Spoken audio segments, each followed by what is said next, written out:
Hello everyone, welcome to Vatrer's channel. Perfect solar panels don't exist, but the perfect panel for your specific need does. Here's how to match them. Alright, let's break down how we are setting up our power storage system. We've got four 12.8 volt, 100 ampere hour lithium batteries. When we connect them in series, we are making a 48 volt system with a total capacity of 5.12 kilowatt hour. But to keep these batteries lasting longer, we want to use only about 80% of that capacity. So we're looking at roughly 4 kilowatt hour of usable energy. Now let's figure out how much solar power we need. We'll assume we use about 70% of that 4 kilowatt hour every day, which is around 2.8 kilowatt hour.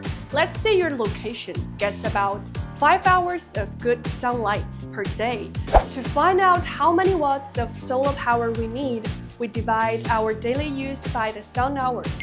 2.8 kilowatt hour divided by 5 hours, which comes out to 560 watts. But we have to factor in real-world stuff like cloudy days, dust on the panels, wiring losses, and the charge efficiency, usually about 90%. So, to be safe, we add a 30% buffer. When we do that, we need around 800 watts of solar power. So, for the panels, two 400 watt panels should be perfect.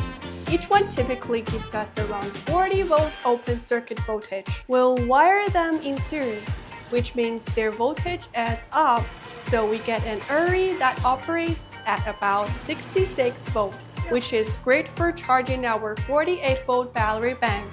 Just make sure you pick a charge controller that can handle more than 80 volts, since our panels will give us up to 80 volt in open circuit. Finally, we calculate the output current.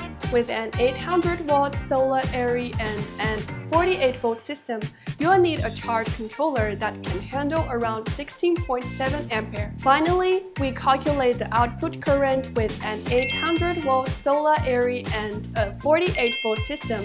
You'll need a charge controller that can handle around 16.7 ampere. A 48 volt MPPT charge controller rated for 30 ampere or even 40 ampere is a good choice, giving you a plenty of headroom for performance.